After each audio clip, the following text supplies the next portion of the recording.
안녕하세요. 제 이름은 김영숙이라고 합니다. 올해로 62세가 되었고요. 경상북도의 작은 산골 마을에서 혼자 살고 있습니다. 남편은 5년 전에 세상을 떠났고 아들, 딸은 모두 서울로 올라가서 각자의 삶을 살고 있어요. 처음에는 적적하고 외로웠지만 이제는 이런 조용한 일상이 나름대로 편안하다고 느끼며 지내고 있습니다. 아침마다 뒷산에서 들려오는 새소리와 함께 눈을 뜨고 작은 텃밭에서 기르는 채소들을 돌보며 하루하루를 보내는 것이 제 일상이었죠. 그런데 그 평범했던 일상이 한순간에 뒤바뀌게 될 줄은 꿈에도 몰랐습니다. 2023년 4월 중순 봄 기운이 완연하게 느껴지던 어느 화요일 오후였어요.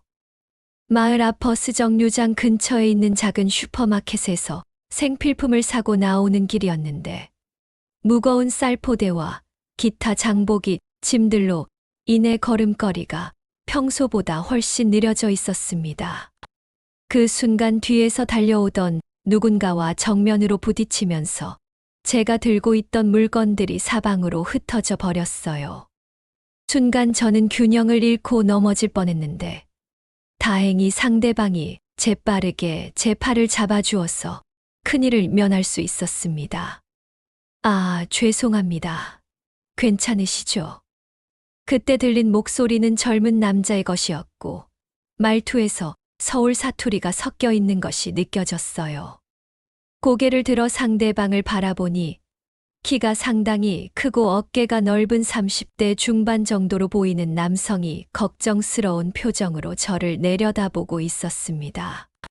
얼굴은 약간 해조음이 있으면서도 단정하고 인상이 좋았고 무엇보다 눈빛이 참 따뜻해 보였어요. 평소 같았으면 이런 상황에서 당황하거나 어색해했을 텐데 이상하게도 그날은 마음이 차분했습니다. 아니에요. 저야말로 천천히 걷지 못해서 미안해요. 저는 어수선하게 흩어진 물건들을 주워 담으려고 몸을 굽혔는데 그 젊은 남자가 먼저 나서서 하나하나 정성스럽게 주워주기 시작했어요. 특히 쌀포대처럼 무거운 것들은 아예 제가 손을 댈 틈도 주지 않고 스스로 들어주었습니다. 그 모습을 보면서 저는 왠지 모를 고마움과 함께 약간의 민망함을 느꼈어요. 젊은 사람에게 이런 도움을 받는다는 것이 어색하기도 했고, 동시에 오랫동안 잊고 지냈던 따뜻함 같은 것이 가슴 한구석에서 스멀스멀 올라오는 것을 느꼈거든요. 집까지 들어다 드릴까요? 혼자서 들기에는 너무 무거워 보이는데요. 그가 건넨 말에 저는 깜짝 놀랐습니다. 요즘 세상에 이렇게 친절한 젊은 사람이 있다니, 그것도 처음 보는 사람에게 이런 제안을 한다는 것이 믿어지지 않았어요. 하지만 그의 눈빛에서 진심 어린 마음이 느껴졌고, 무엇보다 정말로 무거운 짐 때문에 고민이었던 차라 고맙게 받아들이기로 했습니다. 그렇게 해서 우리는 함께 제 집까지 걸어가게 되었고, 그 짧은 시간 동안 서로에 대한 간단한 이야기를 나누었어요. 그는 진우라는 이름의 35세 총각으로 서울에서 직장 생활을 하다가 부모님의 건강이 좋지 않아서 고향으로 내려왔다고 했습니다.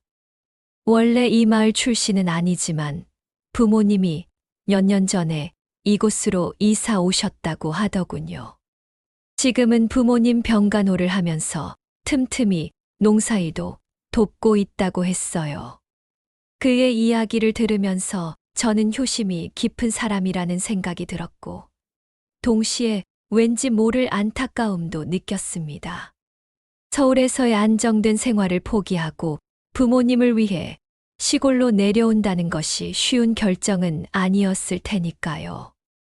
집 앞에 도착해서 짐을 내려놓은 후 저는 그에게 간단하게나마 차라도 한 잔 대접하고 싶었지만 뭔가 어색해서 선뜻 말을 꺼내지 못했어요. 그런 제 마음을 눈치챘는지 진우는 먼저 작별 인사를 건넸습니다.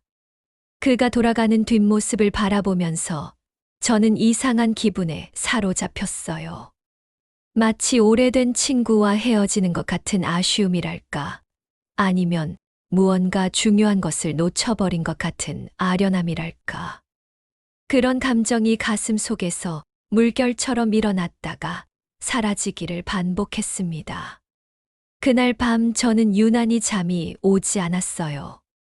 자꾸만 오후에 만났던 진우의 모습이 머릿속에 맴돌았거든요.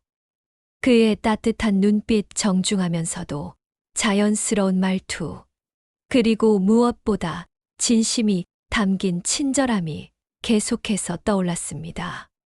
언제부터인가 저는 젊은 사람들과의 접촉을 피하게 되었는데, 나이 차이가 많이 나다 보니 무슨 이야기를 해야 할지 모르겠고 어색하기만 했거든요. 하지만 진우와는 왜 그렇게 편안하게 대화할 수 있었는지 스스로도 신기했어요.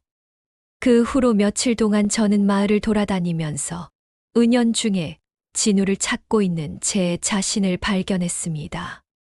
장을 보러 나갈 때도, 산책을 할 때도, 심지어 빨래를 널면서도 혹시 그가 지나가지 않을까 하는 기대감을 갖고 있었어요.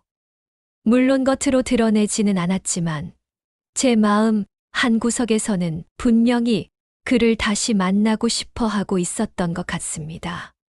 이런 감정이 과연 정상적인 것인지, 제 나이에 이런 마음을 갖는 것이 적절한 것인지에 대한 고민도 들었지만 어쩔 수 없이 자꾸만 그 생각이 났어요. 일주일 정도 지난 어느 오후, 뒷산에서 나무를 캐고 내려오는 길에서 우연히 진우와 다시 마주쳤습니다.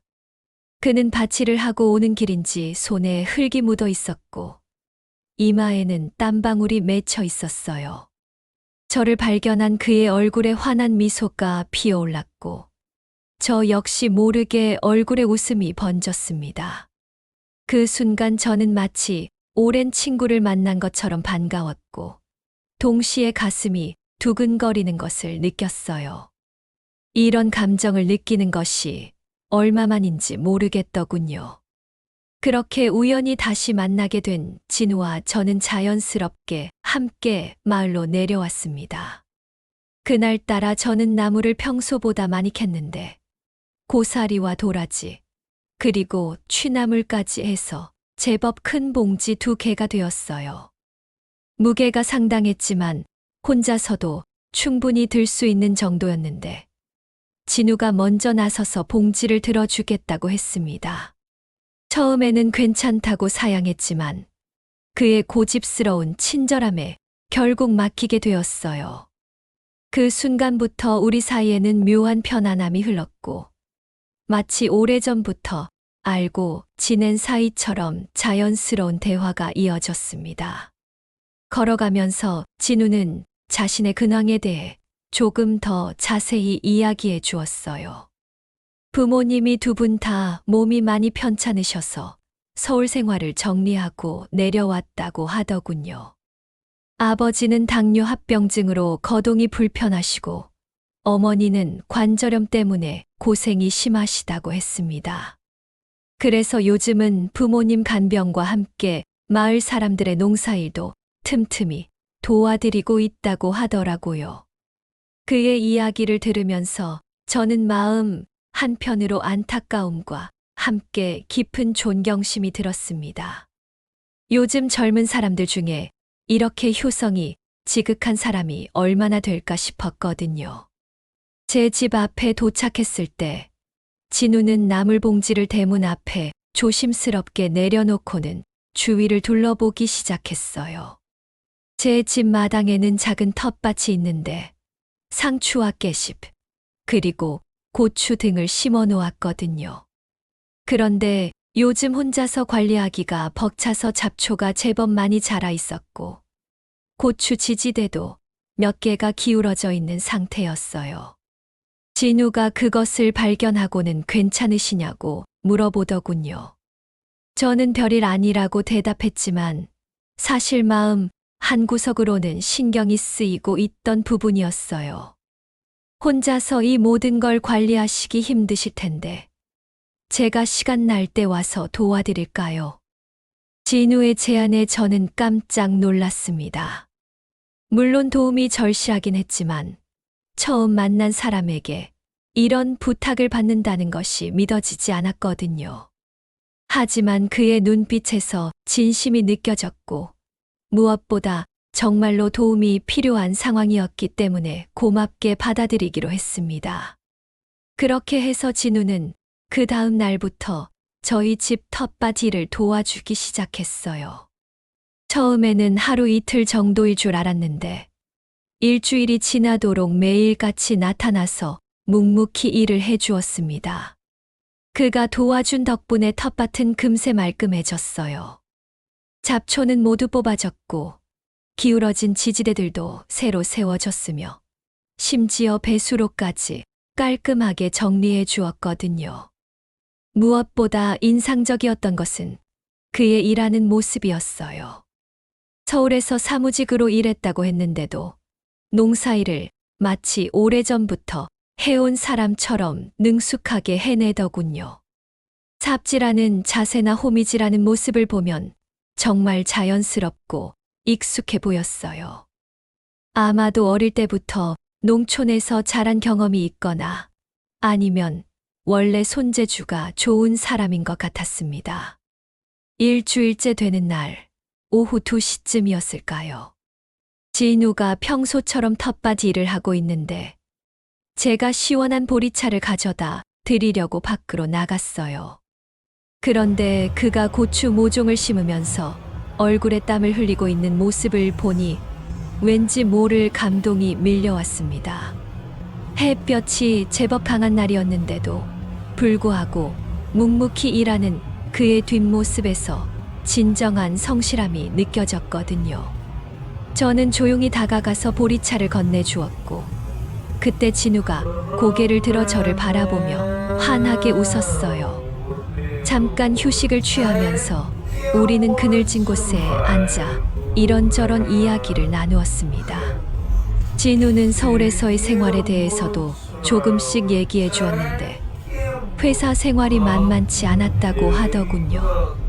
야근도 많고 스트레스도 심했는데 지금은 오히려 이런 농촌 생활이 마음의 평화를 준다고 했어요.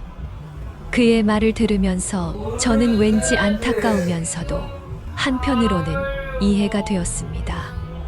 도시의 바쁜 생활에 지친 젊은 사람이 시골에서 위안을 찾는다는 것이 충분히 공감이 갔거든요. 그런데 그날 일을 마치고 정리하는 과정에서 특별한 일이 일어났습니다. 진우가 사용했던 농기구들을 씻어서 정리하는데 저도 함께 도와주려고 했거든요.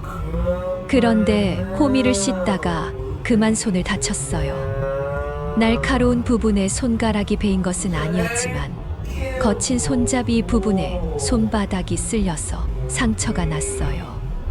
별것 아닌 상처였지만 은근히 아팠고 피도 조금 났습니다. 그것을 본 진우가 깜짝 놀라면서 급하게 달려와서 제 손을 살펴보기 시작했어요. 누님, 손이 고생 많이 하셨네요. 이렇게 거칠어져서 어쩌나요? 그때 진우가 제 손을 자신의 두 손으로 감싸며 한 말이었어요. 상처를 살펴보면서 걱정스러운 표정으로 말하는 그의 모습에서 진심 어린 마음이 느껴졌습니다. 그런데 그 순간 저는 이상한 감정에 휩싸였어요. 그의 따뜻하고 부드러운 손이 제 거친 손을 감싸고 있는 느낌이 마치 전기가 흐르는 것 같았거든요. 오랫동안 잊고 지냈던 감정들이 갑자기 되살아나는 것 같았고 가슴 한구석에서 무언가가 두근거리기 시작했어요. 처음에는 그저 젊은 사람의 다정한 마음, 아들 같은 친절함 정도로 받아들였었는데 그 순간부터는 뭔가 다른 감정이 스며들기 시작했습니다. 진우의 손길에서 느껴지는 따뜻함이 단순한 친절을 넘어서는 무언가로 다가왔거든요. 그의 눈빛도 평소와는 달라 보였어요. 여전히 따뜻하고 다정했지만 그 속에서 뭔가 더 깊은 감정 같은 것이 느껴졌습니다. 혹시 저만 이렇게 느끼는 것일까 하는 생각도 들었지만 그의 표정을 보면 그렇지만은 않은 것 같았어요. 괜찮아요. 이 정도는 별것 아니에요. 저는 당황한 마음을 감추며 손을 빼내려고 했지만 진우는 쉽게 놓아주지 않았어요. 상처 부위를 더 자세히 살펴보면서 집안에 소독약이나 반창고가 있는지 물어보더군요. 그의 세심한 배려에 감동받으면서도 한편으로는 가슴이 마구 뛰는 것을 느꼈습니다. 이런 감정을 느끼는 것이 얼마만인지 모르겠더라고요. 남편이 살아계실 때도 이렇게 두근거린 적이 있었나 싶을 정도로 강렬한 감정이었어요. 결국 진우는 제 손에 소독약을 발라주고 반창고까지 붙여주었습니다. 그 과정에서 그의 손이 제 손을 만질 때마다 저는 이상한 떨림을 느꼈어요. 마치 처음 연애를 하는 소녀처럼 설레고 부끄러웠거든요. 이런 제 모습이 스스로도 낯설고 당황스러웠지만 어쩔 수 없이 느껴지는 감정이었어요. 그날 밤 저는 잠들기 전까지 계속해서 그 순간을 떠올렸습니다. 진우의 따뜻한 손길, 걱정스러운 눈빛, 그리고 그때 느꼈던 묘한 떨림까지 모든 것이 생생하게 기억났어요. 그날 이후로 저는 마치 다른 사람이 된 것 같았습니다. 평소라면 저녁 9시만 되어도 자연스럽게 잠자리에 들었는데 요즘은 밤 11시가 넘어도 잠이 오지 않아서 이불 속에서 뒤척이기만 했어요. 눈을 감으면 자꾸만 진우의 모습이 떠올랐거든요. 그의 따뜻한 손길, 걱정스러운 눈빛, 그리고 제 손을 감쌀 때 느꼈던 그 묘한 떨림까지 모든 것이 생생하게 되살아났습니다. 이런 감정을 느끼는 제 자신이 낯설고 당황스러웠지만 동시에 오랫동안 잊고 지냈던 여성으로서의 감정이 되살아나는 것 같아서 복잡한 마음이 들었어요. 새벽 2시가 넘어서야 겨우 잠이 들었는데 꿈속에서도 진우가 나타났습니다. 꿈에서 우리는 함께 텃밭에서 일하고 있었는데 현실보다 훨씬 더 자연스럽고 편안한 모습이었어요. 마치 오래전부터 함께 살아온 부부처럼 서로를 배려하며 일하는 모습이었죠. 그런데 꿈에서 깨어났을 때 저는 깊은 허탈감에 빠졌습니다. 현실로 돌아오니 제가 62세의 과부이고 진우는 35세의 젊은 총각이라는 사실이 더욱 선명하게 다가왔거든요. 나이 차이만 27살인데 이런 감정을 갖는다는 것이 과연 정상적인 것일까 하는 의구심이 들기 시작했어요. 아침에 일어나서 거울을 보니 제 얼굴이 평소와 달라 보였습니다. 왠지 모르게 생기가 돌아 보이기도 했고 동시에 피곤해 보이기도 했어요. 무엇보다 눈빛이 달라진 것 같았습니다. 마치 무언가를 간절히 기다리는 사람의 눈빛 같았달까요? 이런 제 모습을 보면서 스스로가 우스꽝스럽다는 생각이 들었어요. 이 나이에 무슨 감정에 휩싸여 있는 건지 정말 한심하다는 생각까지 들더군요. 하지만 마음 한편으로는 이런 감정 자체가 나쁘지 않다는 생각도 들었습니다. 오랫동안 메말라 있던 마음에 다시 생기가 돋아나는 것 같았거든요. 그날 오전 10시쯤 진우가 평소보다 조금 일찍 나타났습니다. 어제 하다만 텃밭 일을 마저 하러 온다고 했는데 저는 그를 보는 순간 가슴이 두근거리기 시작했어요. 어제까지만 해도 단순히 고마운 젊은 이웃 정도로 생각했는데 하룻밤 사이에 제 마음이 이렇게 변할 줄은 몰랐습니다. 그에게 인사를 건네면서도 제 목소리가 평소와 다르게 떨리는 것이 느껴졌어요. 혹시 진우가 알아차리지는 않을까 하는 걱정도 들었지만 다행히 그는 별다른 기색을 보이지 않고 평소처럼 자연스럽게 대해 주었습니다. 그런데 일을 하는 동안 저는 자꾸만 진우의 모습을 훔쳐보고 있는 제 자신을 발견했어요. 그가 삽질을 할 때의 근육 움직임, 땀을 흘리며 일에 집중하는 모습, 그리고 가끔씩 저를 향해 보내는 미소까지 모든 것이 새롭게 보였습니다. 이런 시선으로 남자를 바라보는 것이 얼마만인지 모르겠더라고요. 남편이 살아계실 때도 이렇게 설레는 마음으로 바라본 적이 있었나 싶을 정도였어요. 그때는 일상에 익숙해져서 이런 감정을 느끼지 못했는데 지금은 모든 것이 새롭고 떨리게 느껴졌습니다. 점심때가 되어서 저는 진우에게 집에서 식사를 하고 가라고 권했어요. 평소에는 그가 집에 가서 부모님과 함께 식사를 하곤 했는데 그날은 부모님이 병원에 가셔서 집에 안 계신다고 하더군요. 그래서 자연스럽게 저희 집에서 함께 식사를 하게 되었습니다.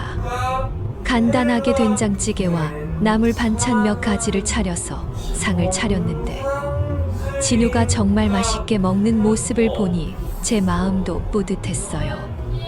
오랜만에 누군가를 위해 음식을 차려주는 것 같아서 묘한 기쁨이 들었거든요. 식사를 하면서 우리는 여러 가지 이야기를 나누었습니다. 진우는 서울에서의 직장 생활에 대해서도 더 자세히 얘기해 주었고, 저도 남편과의 추억이나 자식들 이야기를 조금씩 들려주었어요. 대화를 나누면서 저는 진우가 정말 진중하고 사려 깊은 사람이라는 것을 다시 한 번 느꼈습니다. 제 이야기를 들을 때도 진심 어린 관심을 보여주었고 적절한 때에 공감의 말을 건네주기도 했어요. 이런 그의 모습에서 저는 단순한 젊은 총각이 아닌 성숙한 한 남성의 모습을 발견하게 되었습니다. 누님 혼자 사시면서 외롭지 않으세요? 가끔 누군가와 이야기하고 싶을 때도 있으실 텐데요. 진우가 갑자기 던진 이 질문에 저는 깜짝 놀랐습니다. 평소에는 외롭다는 생각을 별로 하지 않고 지냈는데 그의 질문을 듣고 보니 정말로 외로웠다는 생각이 들더군요. 특히 요즘처럼 마음이 복잡할 때는 누군가와 진솔한 대화를 나누고 싶다는 생각이 간절했어요. 하지만 제 속마음을 솔직하게 털어놓을 수는 없어서 그냥 괜찮다고 대답했습니다. 그런데 진우의 눈빛을 보니 제 마음을 어느 정도 눈치채고 있는 것 같았어요. 식사를 마치고 설거지를 하는데 진우가 도와주겠다고 나섰습니다. 처음에는 손님이 어떻게 설거지를 하냐며 사양했지만 그의 고집에 결국 함께하게 되었어요.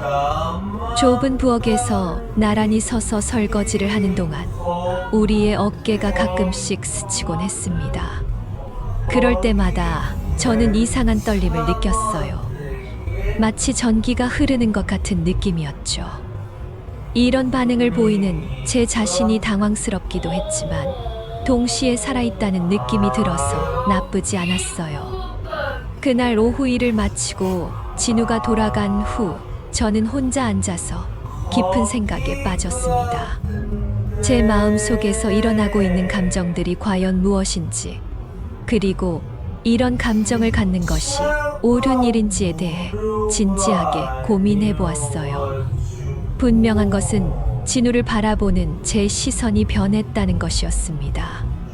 처음에는 젊은 이웃, 효심 깊은 청년 정도로 생각했는데 이제는 한 남성으로 바라보고 있는 제 자신을 발견했거든요.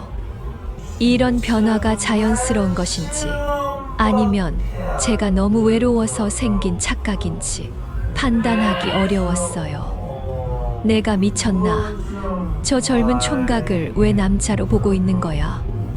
혼자 중얼거리면서도 마음 한편으로는 이런 감정 자체를 부정하고 싶지 않았습니다.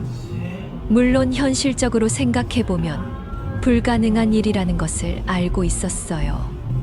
나이 차이도 크고 사회적 시선도 곱지 않을 것이고 무엇보다 진우에게는 제가 그저 도움이 필요한 이웃 누나일 뿐일 테니까요. 하지만 그럼에도 불구하고 이런 감정을 느낀다는 것 자체가 저에게는 의미가 있었습니다. 죽은 듯이 지내왔던 지난 몇 년간의 시간과는 달리 지금은 마음이 살아있다는 느낌이 들었거든요. 그날 밤도 잠이 오지 않았습니다. 이불을 뒤집어 쓰고 누워서도 계속해서 진우 생각만 났어요. 특히 오늘 함께 설거지를 할 때 느꼈던 그 묘한 떨림이 자꾸만 되살아났습니다. 그의 따뜻한 체온이 느껴졌던 순간, 어깨가 스쳤을 때의 감촉, 그리고 그때 제 가슴을 뛰게 했던 그 모든 것들이 생생하게 기억났어요. 이런 감정을 느끼는 것이 잘못된 일일까요? 제 나이에 이런 마음을 갖는 것이 부끄러운 일일까요? 수없이 자문해 보았지만 명확한 답을 찾을 수는 없었습니다.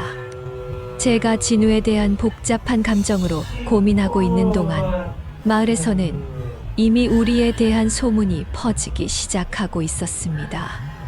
처음에는 전혀 눈치채지 못했어요. 평소처럼 장을 보러 나가거나 이웃들과 마주쳤을 때도 별다른 기색을 느끼지 못했거든요. 하지만 며칠이 지나면서 사람들의 시선이 미묘하게 달라지고 있다는 것을 감지하기 시작했습니다. 특히 마을 아주머니들이 저를 보는 눈빛이 예전과는 다르다는 느낌이 들었어요. 무언가 궁금해하면서도 조심스러워하는 그런 시선이었죠. 처음으로 직접적인 신호를 감지한 것은 일주일 전 슈퍼마켓에서였습니다. 평소처럼 생필품을 사러 갔는데 계산을 하면서 가게 아주머니가 저를 유심히 바라보더군요. 그리고는 뭔가 말하려다가 참는 듯한 표정을 지었어요. 그때는 별거 아니라고 생각했는데 지금 생각해보니 그때부터 이미 소문이 돌기 시작했던 것 같습니다. 마을이 워낙 작다 보니 조금만 특이한 일이 있어도 금세 모든 사람들이 알게 되거든요. 하물며 젊은 총각이 혼자 사는 과부 집에 매일 드나든다면 당연히 사람들의 관심을 끌 수밖에 없었을 거예요. 결정적인 순간은 3일 전 오후 4시쯤이었습니다. 진우가 평소처럼 텃밭 일을 하고 있었는데 마을 이장님 댁 김씨 아주머니와 옆집 박씨 아주머니가 저희 집 앞길을 지나가면서 수군거리는 소리가 들렸어요. 처음에는 무심코 지나치려 했는데 제 이름이 나오는 것을 들었거든요. 그래서 부엌 창문 뒤에 숨어서 들어보니 정말 충격적인 이야기를 하고 있었습니다. 그들은 진우와 저희 관계에 대해 온갖 추측을 늘어놓고 있었어요. 야, 그 총각이 영숙네랑 붙어 다닌다더라. 매일같이 저 집에서 나오는 걸 봤다는 사람이 한둘이 아니야. 김씨 아주머니가 한 말이었습니다. 그 말을 들은 순간 저는 마치 벼락을 맞은 것 같은 충격을 받았어요. 물론 진우가 저희 집에 자주 오는 것은 사실이지만 그것은 단순히 농사일을 도와주기 위해서였거든요. 하지만 마을 사람들의 눈에는 전혀 다르게 보였던 것 같습니다. 특히 붙어 다닌다는 표현이 정말 충격적이었어요. 마치 우리가 부른 관계나 되는 것처럼 들렸거든요. 그것도 그렇지만 나이 차이가 얼마나 나는데 영숙이가 정신이 있나 싶어. 진우 씨는 총각인데 말이야. 박씨 아주머니의 말에 저는 더욱 당황했습니다. 사람들이 우리의 나이 차이까지 거론하면서 이상하게 생각하고 있다는 것을 알게 되었거든요. 물론 27살이라는 나이 차이가 작지 않다는 것은 저도 알고 있었지만 이렇게 직접적으로 언급되니 더욱 부끄럽고 당황스러웠어요. 무엇보다 제가 진우에게 느끼고 있던 감정들이 혹시 겉으로 드러났던 것은 아닌지 걱정이 되었습니다. 두 아주머니는 그 자리에서 한참 동안 더 이야기를 나누었는데 들으면 들을수록 제 얼굴이 화끈거렸어요. 그들은 진우가 서울에서 내려온 이후부터 시작해서 우리가 언제부터 가까워졌는지, 그리고 앞으로 어떻게 될 것인지까지 온갖 추측을 늘어놓았습니다. 심지어는 진우의 부모님이 이 사실을 알고 있는지, 제 자식들은 어떻게 생각할지까지 걱정해 주더군요. 물론 그들의 걱정이 악의에서 나온 것은 아니라는 것을 알고 있었지만, 그럼에도 불구하고 제 사생활이 이렇게 공개적으로 논의된다는 것이 견디기 어려웠어요. 그날 밤 저는 잠을 이룰 수가 없었습니다. 마을 사람들의 수군거림이 계속해서 머릿속에 맴돌았거든요. 특히 붙어 다닌다는 표현이 자꾸만 떠올라서 괴로웠어요. 과연 우리의 관계가 그렇게 보일 정도로 가까워 보였던 것일까요? 저는 단순히 농사일을 도와주는 이웃으로 생각하려고 노력했는데, 제 마음속 깊은 곳에서 느끼고 있던 감정들이 무의식적으로 표현되었던 것은 아닐까 하는 생각이 들었습니다. 그렇다면 진우도 사람들의 시선을 느꼈을 텐데, 그는 어떻게 생각하고 있을까요? 다음 날 아침, 진우가 평소처럼 나타났을 때 저는 어떻게 대해야 할지 몰라서 당황했어요. 평소 같았으면 자연스럽게 인사를 건네고 차라도 한 잔 대접했을 텐데, 어제 들었던 소문들 때문에 모든 행동이 어색하게 느껴졌거든요. 혹시 제가 너무 친근하게 대하면 소문이 더 퍼지는 것은 아닐까? 아니면 진우가 부담스러워하는 것은 아닐까 하는 걱정이 들었어요. 그래서 평소보다 조금 거리를 두고 대하려고 노력했는데, 그것마저도 어색하고 부자연스러웠습니다. 진우는 제 이상한 기색을 눈치챘는지 무슨 일이 있느냐고 물어보더군요. 하지만 저는 마을의 소문에 대해서 직접적으로 말할 수가 없었어요. 괜히 그를 불편하게 만들거나 부담을 주고 싶지 않았거든요.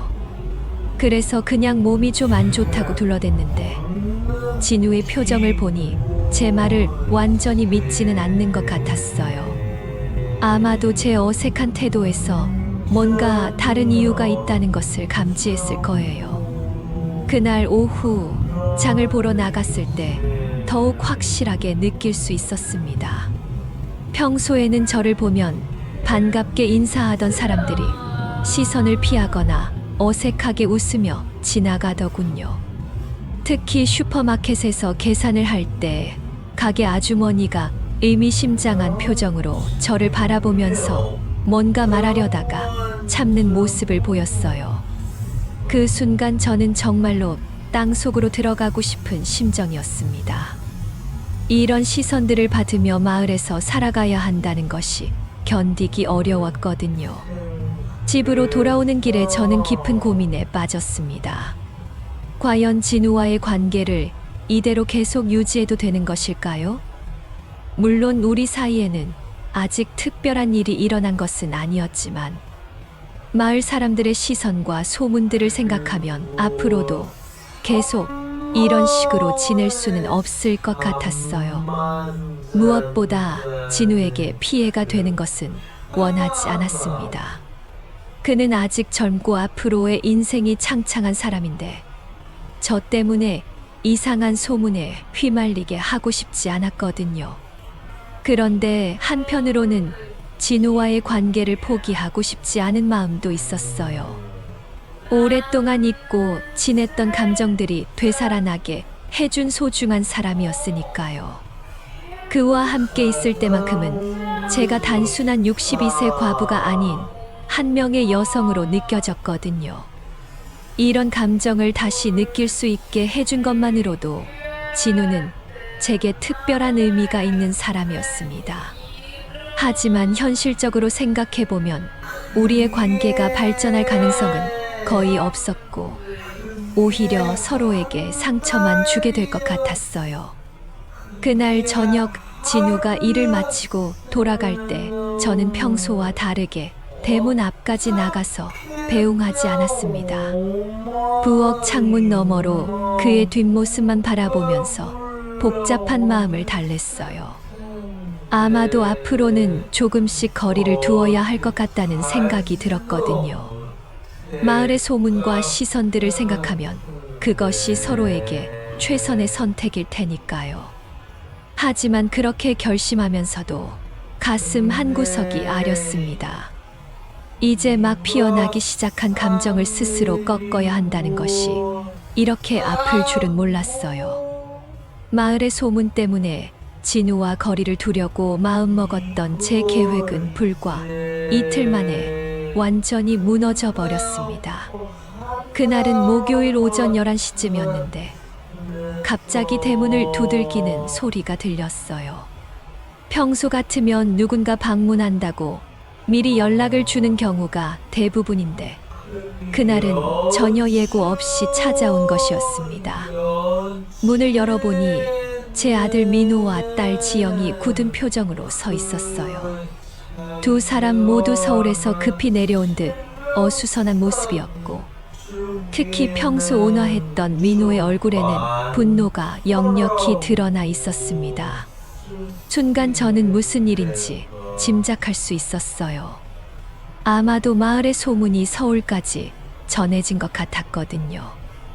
요즘은 카카오톡이나 전화로 소식이 빨리 전해지니까 마을 사람 중 누군가가 제 자식들에게 연락을 했을 가능성이 높았습니다. 그들의 표정을 보니 단순한 안부 인사차 온 것이 아니라는 것이 분명했어요. 특히 지영의 눈빛에서는 실망과 분노가 동시에 느껴졌습니다. 평소 저에게 다정했던 딸이 이런 표정을 짓는 것을 보니 가슴이 무너지는 것 같았어요. 집 안으로 들어온 민호와 지영은 거실에 앉자마자 바로 본론을 꺼냈습니다. 민호는 평소의 부드러운 말투와는 전혀 다른 차가운 목소리로 말하기 시작했어요. 마을에서 제가 젊은 남자와 이상한 관계를 맺고 있다는 소문이 돈다는 것, 그리고 그것 때문에 온 마을이 수군거리고 있다는 것을 들었다고 했습니다.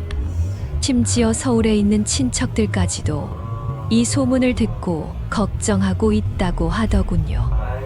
그 말을 들으니 제가 얼마나 큰 실수를 했는지 실감하게 되었어요. 지영은 민호보다도 더 직설적이었습니다.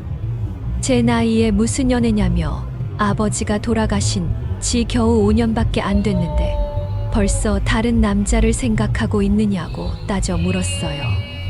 그 말을 들으니 마치 가슴에 비수가 꽂히는 것 같았습니다. 물론 제가 남편을 배신한 것은 아니었지만 자식들의 입장에서는 그렇게 보일 수도 있다는 생각이 들었거든요. 무엇보다 제가 느끼고 있던 감정들이 이렇게 공개적으로 드러나게 될 줄은 정말 몰랐어요. 엄마, 정신 좀 차려요. 창피하게 무슨 짓이에요? 아버지 생각은 안 나세요? 지영이 울먹이며 던진 이 말에 저는 할 말을 잃었습니다. 사실 저도 남편에 대한 죄책감을 느끼지 않은 것은 아니었거든요. 진우에게 특별한 감정을 느끼면서도 한편으로는 남편을 배신하는 것 같아서 괴로웠어요. 하지만 동시에 제가 평생 남편의 그림자 속에서만 살아야 하는 것인지에 대한 의문도 들었습니다. 과연 5년이라는 시간이 새로운 감정을 느끼기에는 너무 짧은 것일까요? 아니면 제 나이에는 그런 감정 자체가 부적절한 것일까요? 그때 마침 진우가 평소처럼 텃밭일을 하러 왔습니다. 대문을 열고 들어서는 그를 본 민호와 지영의 표정이 더욱 차갑게 변했어요. 특히 민호는 진우를 보자마자 자리에서 벌떡 일어나면서 적대적인 기색을 보였습니다. 진우는 집 안의 분위기가 심상치 않다는 것을 즉시 눈치챘지만 그렇다고 도망가지는 않았어요. 오히려 당당하게 집 안으로 들어와서 민호와 지영에게 정중하게 인사를 건넸습니다. 하지만 두 사람은 그의 인사를 받아주지 않았어요. 민호가 진우에게 따지듯 물어보기 시작했습니다. 무슨 목적으로 저희 어머니에게 접근한 것인지, 그리고 제 나이를 알면서도 계속 이런 식으로 관계를 유지할 생각인지 등등을 말이에요. 그 질문들을 들으면서 저는 정말 부끄러웠습니다. 마치 제가 젊은 남자에게 유혹당한 어리석은 여자처럼 취급받는 기분이었거든요. 하지만 진우의 반응은 제 예상과 달랐어요. 그는 전혀 당황하지 않고 침착하게 대답하기 시작했습니다. 진우는 민호와 지영을 차례로 바라보면서 자신의 마음을 솔직하게 털어놓기 시작했어요. 처음에는 단순히 농사일을 도와드리는 것에서 시작되었지만 시간이 지나면서 저에게 특별한 감정을 느끼게 되었다고 했습니다. 그리고 그것이 단순한 호기심이나 일시적인 감정이 아니라 진심 어린 마음이라고 강조했어요. 나이 차이가 있다는 것도 충분히 알고 있지만 그것이 진정한 감정을 가로막을 이유는 되지 않는다고 말했습니다. 그의 말을 들으면서 저는 가슴이 뛰기 시작했어요. 전 진심입니다. 영수님을 진정으로 사랑하고 있어요. 나이 차이나 다른 사람들의 시선 때문에 이 마음을 포기할 생각은 없습니다. 진우가 단호하게 말하는 것을 들은 순간 저는 정말 큰 충격을 받았어요. 그가 저에게 특별한 감정을 느끼고 있다는 것은 어느 정도 짐작하고 있었지만 이렇게 직접적으로 사랑한다는 말을 듣게 될 줄은 몰랐거든요. 특히 제 자식들 앞에서 이런 고백을 한다는 것은 정말 큰 용기가 필요한 일이었을 거예요. 그의 진심이 느껴지면서 동시에 제 마음도 요동치기 시작했습니다. 과연 저도 그에게 같은 감정을 느끼고 있는 것일까요? 하지만 민호와 지영의 반응은 더욱 격렬해졌습니다. 특히 민호는 진우의 고백을 듣고 완전히 화를 내기 시작했어요. 어떻게 제 나이의 절반밖에 안 되는 사람이 이런 말을 할 수 있느냐며, 그리고 정말로 진심이라면 더욱 문제라고 소리쳤습니다. 지영도 마찬가지로 이런 관계는 절대 용납할 수 없다며 눈물을 흘리기 시작했어요. 그들의 반응을 보면서 저는 정말 어떻게 해야 할지 모르겠었습니다. 상황이 이렇게 격렬해지리라고는 예상하지 못했어요. 저는 그저 조용히 지내려고 했는데 진우의 돌발적인 고백으로 인해 모든 것이 수면 위로 드러나게 되었거든요. 민호와 지영은 당장 진우와의 관계를 끊으라고 요구했고 진우는 자신의 마음을 굽히지 않겠다고 맞섰습니다. 그 사이에서 저는 어떤 선택을 해야 할지 갈등하고 있었어요. 자식들의 마음도 이해가 되었고 동시에 진우의 진심도 외면할 수 없었거든요. 그날 오후 내내 집 안은 긴장감으로 가득했습니다. 민호와 지영은 진우가 돌아간 후에도 계속해서 저를 설득하려고 했어요. 마을에서의 체면, 돌아가신 아버지에 대한 도리, 그리고 제 나이에 걸맞은 행동 등에 대해 끊임없이 이야기했습니다. 그들의 말이 틀린 것은 아니었어요. 하지만 한편으로는 제가 평생 다른 사람의 시선과 기대에 맞춰서만 살아야 하는 것인지에 대한 의문도 들었습니다. 저녁 무렵 민호와 지영은 서울로 돌아가면서 마지막으로 당부의 말을 남겼어요. 진우와의 관계를 정리하고 조용히 지내달라는 것이었습니다. 그리고 만약 계속해서 이런 일이 반복된다면 아예 서울로 모시고 올라가겠다고까지 했어요. 그들이 떠난 후 혼자 남은 집은 적막감이 흘렀습니다. 오늘 하루 동안 일어난 일들이 마치 꿈같이 느껴졌어요. 진우의 사랑 고백, 자식들의 분노, 그리고 제가 내려야 할 선택까지 모든 것이 혼란스럽기만 했습니다. 그날 밤 저는 창가에 앉아서 오랫동안 생각에 잠겼어요. 과연 진우의 사랑이 진심일까요? 그리고 제가 느끼고 있는 감정은 진정한 사랑일까요? 아니면 오랜 외로움 때문에 생긴 착각일까요? 무엇보다 이런 관계를 계속 유지한다면 서로에게 행복을 가져다 줄 수 있을까요? 수많은 질문들이 머릿속을 맴돌았지만 명확한 답을 찾을 수는 없었습니다.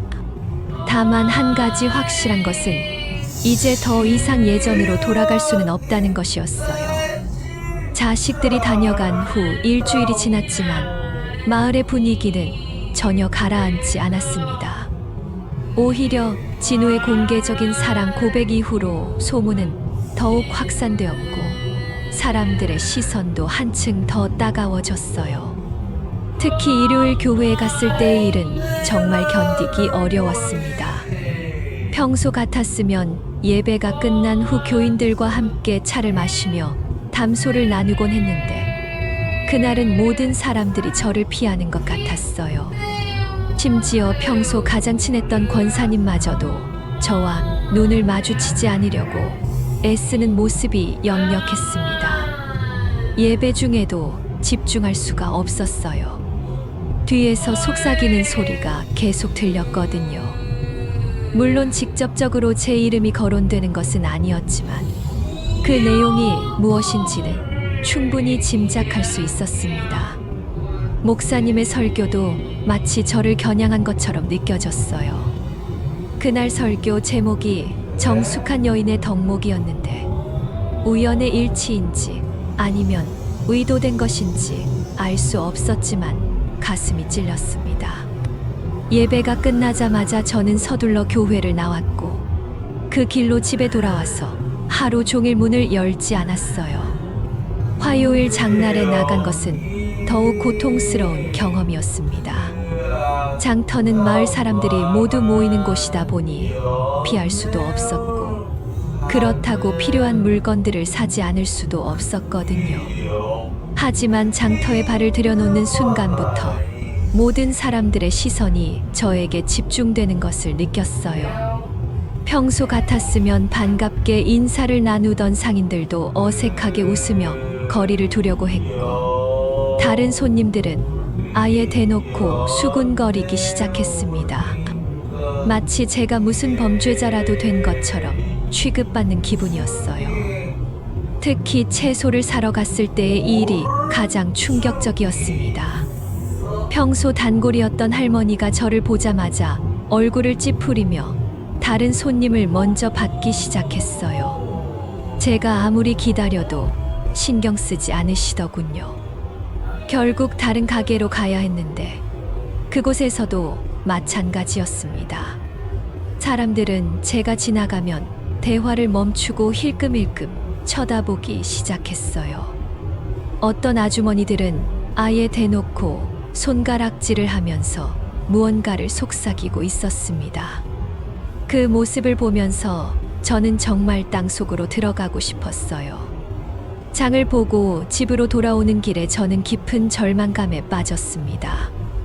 과연 이런 시선들을 견디면서 계속 이 마을에서 살아갈 수 있을까 하는 의문이 들었거든요.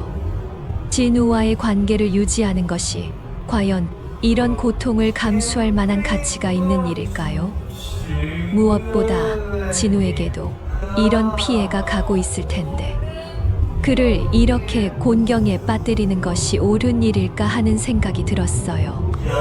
아마도 그의 부모님도 이런 소문을 듣고 걱정하고 계실 테고 마을에서의 그의 입지도 좁아지고 있을 거예요. 그날 오후 3시쯤 진우가 평소보다 일찍 나타났습니다. 그런데 그의 표정이 평소와 달리 어둡고 무거워 보였어요. 아마도 마을의 분위기나 사람들의 반응을 직접 경험했을 것 같았습니다. 그를 보는 순간 저는 마음이 아팠어요. 이 모든 일의 시작이 저였는데 그가 이런 고통을 받아야 하는 것이 견디기 어려웠거든요. 특히 그의 젊은 나이에 이런 복잡한 상황에 휘말리게 한 것에 대해 깊은 죄책감을 느꼈습니다. 진우는 평소처럼 텃밭 일을 시작했지만 그날은 집중하지 못하는 것 같았어요. 자꾸만 멍하니 있다가 다시 일을 시작하기를 반복했거든요. 저도 마찬가지로 마음이 복잡해서 평소처럼 자연스럽게 대화를 나눌 수가 없었어요. 그렇게 어색한 침묵이 흐르던 중에 저는 용기를 내어 먼저 말을 꺼내기로 했습니다. 더 이상 이런 상황을 지속할 수는 없다고 생각했거든요. 저는 진우에게 솔직하게 제 마음을 털어놓기 시작했어요. 마을 사람들의 시선이 어떤지, 그리고 자식들이 얼마나 반대하고 있는지에 대해서 말이에요. 무엇보다 이런 관계가 계속되면 서로에게 더 큰 상처만 줄 것 같다는 걱정을 표현했습니다. 진우는 제 말을 들으면서 점점 더 어두운 표정을 지었어요. 하지만 제가 말을 마치자 그는 고개를 들어 저를 똑바로 바라보면서 단호하게 대답했습니다. 누나, 나 세상 다 잃어도 괜찮아요. 당신만 있으면 돼요. 진우의 이 말을 들은 순간 저는 정말 큰 충격을 받았어요. 그의 목소리에는 절박함과 진심이 동시에 담겨 있었거든요. 마을의 시선이나 다른 사람들의 반대 따위는 상관없다는 듯이 말하는 그의 모습에서 정말로 깊은 사랑을 느꼈습니다. 하지만 동시에 그의 미래를 생각하면 걱정이 앞섰어요. 과연 그가 이런 선택을 해도 후회하지 않을까요? 지금은 사랑에 빠져서 이런 말을 하지만 시간이 지나면 달라질 수도 있지 않을까요? 그날 이후로 저는 더욱 깊은 고민에 빠졌습니다.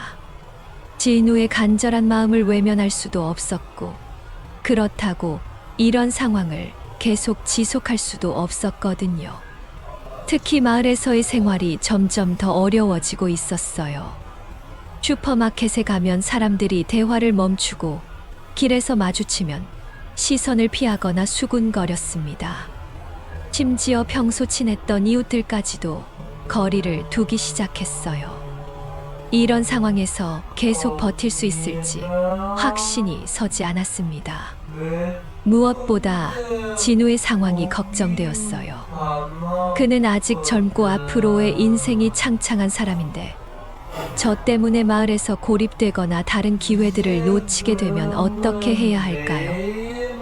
그의 부모님도 이런 일로 고생하고 계실 테고, 무엇보다 그 자신도 이런 스트레스를 받으면서 생활하는 것이 과연 행복할까 의문이 들었어요. 사랑이라는 이름으로 서로를 불행하게 만드는 것은 아닌지 자꾸만 생각하게 되었습니다. 그런 가운데서도 진우는 포기하지 않았어요. 오히려 더욱 적극적으로 저에게 다가오려고 했습니다. 마을 사람들의 시선 따위는 신경 쓰지 않는다는 듯이 당당하게 행동했어요. 하지만 그럴수록 저는 더욱 부담스러웠습니다. 그의 용기와 진심은 고마웠지만 현실적인 문제들을 무시할 수는 없었거든요. 특히 자식들의 반대와 마을의 분위기를 생각하면 이런 관계를 지속하는 것이 과연 현명한 선택인지 의문이 들었어요. 어느 날 저녁 혼자 앉아서 깊은 생각에 잠겼을 때 문득 이런 생각이 들었어요. 과연 제가 진우를 진정으로 사랑하고 있는 것일까? 아니면 오랜 외로움 때문에 착각하고 있는 것일까 하는 의문이었습니다. 물론 그와 함께 있을 때의 행복감이나 설렘은 분명히 존재했어요. 하지만 그것이 진정한 사랑인지 아니면 일시적인 감정인지 확신할 수 없었거든요. 만약 제가 착각하고 있는 것이라면 진우에게 더 큰 상처를 주는 것일 테니까요. 결국 저는 어려운 결정을 내려야 한다는 것을 깨달았습니다. 계속해서 이런 상황을 지속할 것인지 아니면 진우를 위해서라도 이 관계를 정리할 것인지 선택해야 했어요. 두 가지 모두 쉽지 않은 선택이었지만 어떤 결정을 하든 누군가는 상처를 받게 될 것 같았습니다. 하지만 더 이상 미룰 수는 없었어요. 시간이 지날수록 상황은 더욱 복잡해질 것이고 서로에게 주는 상처도 더 커질 테니까요. 며칠 밤을 새우며 고민한 끝에 저는 마침내 결심을 굳혔습니다. 더 이상 이런 상황을 지속할 수는 없다는 결론에 도달했거든요. 진우에 대한 제 감정이 진심이라는 것은 분명했지만 현실은 우리의 감정만으로는 해결할 수 없는 복잡한 문제들로 가득했어요. 마을 사람들의 시선, 자식들의 반대, 그리고 무엇보다 진우의 미래를 생각하면 이 관계를 계속 유지하는 것이 서로에게 도움이 되지 않는다는 판단이 섰습니다. 가슴이 아프더라도 현명한 선택을 해야 할 때가 온 것 같았어요. 그 결심을 굳힌 날은 목요일 아침이었습니다. 새벽 5시에 잠에서 깨어나서 창밖을 바라보니 안개가 자욱하게 깔린 고요한 풍경이 펼쳐져 있었어요. 마치 제 마음속의 혼란과 닮아 있는 것 같았습니다. 그때 문득 남편이 살아계실 때 자주 하시던 말씀이 떠올랐어요. 영수가 사랑도 중요하지만 때로는 포기하는 것이 더 큰 사랑일 수 있단다. 그때는 무슨 의미인지 잘 몰랐는데 지금에서야 그 말의 진정한 뜻을 이해하게 되었습니다. 진우를 진정으로 사랑한다면 그의 행복을 위해 제가 물러서는 것이 맞다는 생각이 들었거든요. 오전 9시쯤 평소보다 일찍 진우가 나타났습니다. 그날따라 그의 표정이 더욱 어둡고 무거워 보였어요. 아마도 계속되는 마을의 시선과 압박감 때문에 스트레스를 받고 있는 것 같았습니다. 그런 그의 모습을 보니 제 결심이 더욱 확고해졌어요. 이런 고통을 더 이상 지속시킬 수는 없다는 생각이 들었거든요. 하지만 막상 그에게 말을 꺼내려고 하니 목이 메어서 쉽게 입이 떨어지지 않았습니다. 어떻게 시작해야 할지, 어떤 말로 제 마음을 전달해야 할지 막막했어요. 진우는 평소처럼 텃밭으로 향했지만 그날은 일에 집중하지 못하는 모습이 역력했습니다. 자꾸만 저를 힐끔힐끔 쳐다보면서 무언가 말하고 싶어하는 기색을 보였어요. 아마도 최근의 상황에 대해 이야기하고 싶었던 것 같습니다. 저 역시 마찬가지였지만 제가 하려는 이야기는 그가 듣고 싶어하는 내용과는 정반대였을 거예요. 그런 생각을 하니 더욱 마음이 무거워졌습니다. 과연 제가 올바른 선택을 하고 있는 것일까요? 점심때가 되어서 저는 진우에게 잠깐 이야기를 나누자고 제안했어요. 그늘진 마당 한편에 앉아서 마주보고 앉으니 마음이 더욱 복잡해졌습니다. 진우의 눈빛에서는 기대감과 불안감이 동시에 느껴졌어요. 아마도 제가 무슨 이야기를 하려는지 어느 정도 짐작하고 있는 것 같았습니다. 저는 한참 동안 말을 시작하지 못하고 망설였어요. 한 번 입을 열면 되돌릴 수 없다는 것을 알고 있었거든요. 하지만 더 이상 미룰 수도 없었습니다. 진우야, 우리 그냥 이쯤에서 끝내자. 너 인생 망치게 할 수는 없어. 가슴을 쥐어뜯는 듯한 고통을 참으며 간신히 꺼낸 말이었습니다. 그 말을 하는 순간 진우의 얼굴이 순식간에 창백해지는 것을 보았어요. 마치 벼락을 맞은 것 같은 표정이었습니다. 저 역시 그 말을 하고 나니 가슴이 무너지는 것 같았어요. 하지만 이미 입 밖으로 나온 말을 되돌릴 수는 없었고 무엇보다 이것이 우리 둘 모두를 위한 최선의 선택이라고 스스로를 다독였습니다. 진우는 한참 동안 아무 말 없이 저를 바라보기만 했어요. 그의 침묵이 더욱 고통스러웠습니다. 차라리 화를 내거나 항의라도 해준다면 마음이 조금이라도 편할 텐데 그저 조용히 바라보기만 하는 모습이 제 마음을 더욱 아프게 했어요. 그의 눈에서 눈물이 맺히는 것을 보는 순간 저는 정말로 견디기 어려웠습니다.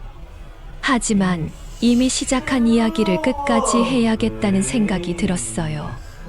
그래야만 진우도 정리할 수 있을 테니까요. 저는 계속해서 제 마음을 설명하기 시작했습니다. 마을의 시선이 얼마나 따가운지, 자식들이 얼마나 반대하고 있는지, 그리고 무엇보다 그의 미래를 위해서는 이런 관계가 도움이 되지 않는다는 점을 차근차근 설명했어요. 물론 제 마음이 변한 것은 아니라는 점도 분명히 했습니다. 오히려 진우를 사랑하기 때문에 이런 선택을 하는 것이라고 말했어요. 하지만 그런 설명이 과연 그에게 위로가 될 수 있을까요? 사랑한다면서 헤어지자고 하는 모순된 상황을 그가 이해할 수 있을까 의문이 들었습니다. 제 이야기를 다 들은 진우가 마침내 입을 열었습니다. 하지만 그의 대답은 제가 예상했던 것과는 전혀 달랐어요. 화를 내거나 실망감을 표현하는 대신 오히려 더욱 간절한 목소리로 저에게 매달리기 시작했습니다.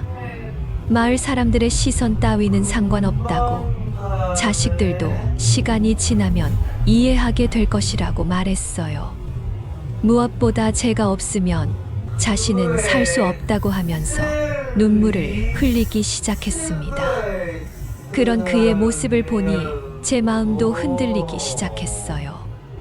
누나를 포기할 수는 없어요. 제발 다시 한 번만 생각해 보세요. 진우의 간절한 부탁에 저는 마음이 혼란스러워졌습니다. 분명히 올바른 선택을 하고 있다고 생각했는데 그의 절박한 모습을 보니 과연 이것이 정답인지 확신이 서지 않았어요. 특히 그가 흘리는 눈물을 보면서 제 마음도 무너져 내리는 것 같았습니다. 하지만 감정에만 휩쓸려서는 안 된다는 이성적인 판단도 여전히 남아 있었어요. 현실적인 문제들이 해결되지 않는 한 이런 관계는 지속될 수 없다는 것이 분명했거든요. 그날 오후 내내 우리는 서로 다른 입장에서 이야기를 계속했습니다. 저는 현실적인 문제들을 거론하며 헤어지는 것이 최선이라고 설득하려 했고, 진우는 사랑만 있으면 모든 것을 극복할 수 있다며 포기하지 않겠다고 고집했어요. 두 사람 모두 자신의 관점에서는 옳다고 생각하는 이야기였기 때문에 쉽게 결론이 나지 않았습니다. 시간이 지날수록 서로 지쳐갔지만 그렇다고 이 중요한 문제를 그냥 넘어갈 수도 없었어요. 해가 저물어갈 무렵 진우는 여전히 제 곁을 떠나지 않고 있었습니다. 평소 같았으면 이 시간에는 벌써 집으로 돌아갔을 텐데 그날은 마치 제가 마음을 바꿀 때까지는 절대 가지 않겠다는 듯한 모습이었어요. 그런 그의 모습에서 정말로 깊은 사랑을 느꼈지만 동시에 부담스럽기도 했습니다. 과연 이런 식으로 문제가 해결될 수 있을까요? 아니면 시간이 지나면서 더욱 복잡해질 뿐일까요? 저녁이 되어서도 상황은 변하지 않았습니다. 진우는 여전히 저를 설득하려고 노력했고, 저는 그의 미래를 위해서라도 이 관계를 정리해야 한다고 주장했어요. 하지만 그 어떤 논리도 서로의 마음을 바꿀 수는 없는 것 같았습니다. 마치 평행선을 달리는 두 기차처럼 같은 방향으로 가고 있지만 만날 수 없는 상황이었어요. 그런 답답함 속에서 저는 점점 더 지쳐갔고 진우 역시 마찬가지인 것 같았습니다. 밤이 깊어가면서 저는 더 이상 어떻게 해야 할지 모르겠다는 생각이 들었어요. 분명히 올바른 판단을 내렸다고 생각했는데 진우의 간절함 앞에서 제 확신이 흔들리고 있었거든요. 과연 현실적인 문제들보다 사랑이 더 중요한 것일까요? 아니면 사랑만으로는 해결할 수 없는 것들이 있는 것일까요? 이런 근본적인 질문들이 머릿속을 맴돌면서 더욱 혼란스러워졌습니다. 하지만 한 가지 분명한 것은 오늘 밤이 지나면 우리의 관계에 대한 중요한 결정이 내려질 것이라는 점이었어요. 그 긴 밤이 지나고 새벽이 밝아올 때까지 우리는 서로의 마음을 이해하려고 노력했습니다. 진우는 끝까지 제 곁을 지키면서 자신의 진심을 증명하려 했고, 저는 그런 그의 모습에서 진정한 사랑이 무엇인지 다시 한번 깨닫게 되었어요. 새벽 6시가 되어서야 저는 마침내 마음의 결정을 내릴 수 있었습니다. 현실의 벽이 아무리 높다고 해도 이런 진실한 사랑을 포기하는 것은 제 인생에서 가장 큰 후회가 될 것 같았거든요. 그렇다면 차라리 용기를 내어 새로운 길을 선택해보는 것이 어떨까 하는 생각이 들었습니다. 진우야, 정말 힘들어도 괜찮겠어? 사람들 시선도 감당할 수 있겠어? 제가 조심스럽게 물어보자 진우의 얼굴에 희망의 빛이 스며들기 시작했어요. 그는 제 손을 꽉 잡으면서 어떤 어려움이 와도 함께 이겨나가겠다고 다짐했습니다. 그 순간 저는 오랫동안 닫혀있던 제 마음의 문을 완전히 열어젖히기로 결심했어요. 물론 앞으로 닥칠 시련들이 만만치 않을 것이라는 것은 충분히 예상할 수 있었지만, 그럼에도 불구하고 이 사랑을 지켜나가고 싶다는 마음이 더 컸습니다. 그로부터 일주일 후 우리는 중대한 결정을 내렸습니다. 이 마을을 떠나서 새로운 곳에서 함께 시작해보자는 것이었어요. 마을에서의 시선과 압박감을 견디면서 사랑을 이어가는 것보다는 아무도 우리를 모르는 곳에서 자유롭게 살아가는 것이 더 현명한 선택이라고 생각했거든요. 물론 쉬운 결정은 아니었습니다. 저에게는 오랫동안 살아온 터전을 떠나는 것이었고, 진우에게는 부모님을 두고 가야 하는 것이었으니까요. 진우의 부모님께 인사를 드리러 갔을 때의 일은 정말 잊을 수 없습니다. 처음에는 당황스러워 하시던 두 분이 점차 우리의 진심을 이해해 주시기 시작했어요. 특히 진우 어머니께서는 아들의 행복이 가장 중요하다며 저를 따뜻하게 받아주셨습니다. 물론 걱정스러운 마음도 크셨겠지만, 그럼에도 불구하고 축복해 주신다는 말씀을 해 주셨을 때 저는 정말 감격했어요. 반면 제 자식들에게는 아직 이 소식을 전하지 못했습니다. 아마도 한동안은 이해해 주지 못할 것 같았거든요. 이사를 준비하면서 제 마음은 복잡했습니다. 한편으로는 새로운 시작에 대한 설렘이 있었고, 다른 한편으로는 오랫동안 살아온 추억들을 뒤로하고 떠난다는 아쉬움이 있었어요. 특히 남편과 함께했던 기억들이 담긴 집을 정리하면서는 마음이 무거웠습니다. 하지만 그런 과거에만 얽매여 있을 수는 없다는 생각도 들었어요. 남편도 제가 행복하기를 바라실 테니까요. 마을을 떠나기 전날 밤, 진우와 저는 뒷산에 올라가서 마지막으로 이 풍경을 바라보았습니다. 달빛 아래 펼쳐진 고요한 마을의 모습이 정말 아름다웠어요. 이곳에서 만난 사랑, 그리고 겪었던 시련들이 모두 소중한 기억으로 남을 것 같았습니다. 진우가 제 어깨에 손을 올리며 조용히 말했어요. 누나, 이제부터는 내가 평생 지켜줄게요. 어떤 일이 있어도 후회하지 않을 거예요. 그의 따뜻하고 확신에 찬 목소리를 들으면서 저는 눈물이 났습니다. 기쁨과 고마움, 그리고 약간의 두려움까지 복잡한 감정들이 섞인 눈물이었어요. 하지만 그 눈물 속에는 분명히 희망도 담겨 있었습니다. 앞으로 어떤 일들이 기다리고 있을지는 모르지만 적어도 혼자가 아니라는 것만으로도 용기가 났거든요. 다음 날 새벽, 우리는 조용히 마을을 떠났습니다. 큰 짐은 미리 보내두고 간단한 소지품만 챙겨서 버스에 올랐어요. 창밖으로 스쳐 지나가는 풍경들을 바라보면서 정말 새로운 인생이 시작되는 것 같다는 생각이 들었습니다. 진우는 제 손을 꼭 잡고 있었는데 그 따뜻한 온기에서 든든함을 느꼈어요. 과연 이 선택이 옳은 것이었을까 하는 의문도 들었지만 후회는 없었습니다. 새로운 도시에 도착해서 작은 아파트를 구했을 때의 설렘은 정말 오랜만에 느끼는 감정이었어요. 비록 작고 낡은 곳이었지만 우리만의 공간이라는 것이 너무나 소중했습니다. 진우는 금세 일자리를 구했고 저는 작은 텃밭을 가꾸며 소소한 일상을 만들어가기 시작했어요. 처음에는 모든 것이 낯설고 어색했지만 시간이 지나면서 점차 안정을 찾아갔습니다. 하지만 완전히 평탄한 길만 있었던 것은 아니었어요. 가끔씩 제 자식들에게서 연락이 오면 마음이 무거웠고 진우의 부모님이 편찮으시다는 소식을 들을 때도 걱정이 되었습니다. 무엇보다 나이 차이로 인한 현실적인 문제들이 하나씩 드러나기 시작했어요.